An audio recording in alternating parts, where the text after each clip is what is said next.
The rise of cheap imported products threatens the existence of the local textile industry. Following the coverage, the existence of the local textile and textile products (TPT) industry is increasingly threatened by the proliferation of cheap imported goods flooding the domestic market. This is evidenced by the drop in the average utilization of the textile industry to around 55% from the previous 70% at the end of 2020. Secretary General of the Association of Fiber and Filament Yarn Producers, APSIFI, Brad Magida said, imported goods entering the domestic market include finished goods, clothing, and unprocedural fabric and yarn. Central Java governor calls the textile retail industry in Central Java shaken by COVID-19. Following the coverage, as a result of the COVID-19 pandemic, the textile industry in Central Java experienced a shock.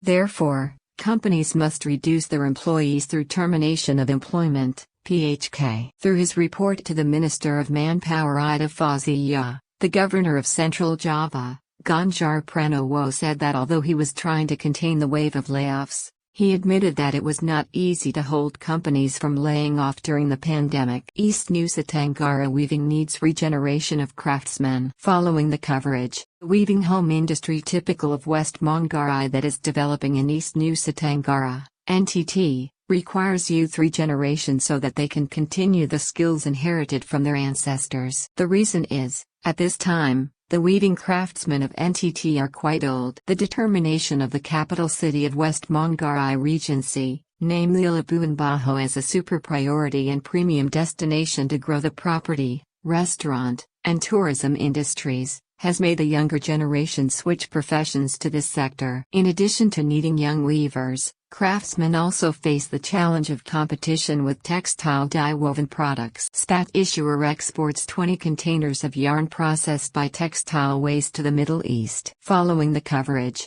recycled yarn producer from Bandung, PT Sejahtera Bintang Abadi Textile Tbk has started exporting prayer mat yarn to Middle Eastern countries. What's interesting is that the issuer with the stock code SPAT uses textile waste as its main raw material in exporting its products. SPAT President Director Jeffrey Junidi said the company made new products and has now succeeded in penetrating new markets in the Middle East such as Saudi Arabia. Commission 2 encourages Bandung Textile Industry Development Service Unit. Following the coverage, Secretary of Commission 2 Yunandar Ika Perwira assessed that the existence of the Bandung Textile Industry Development Service Unit, SATPO, was one of the factors supporting the business activities of the West Java community, especially the textile and garment industry.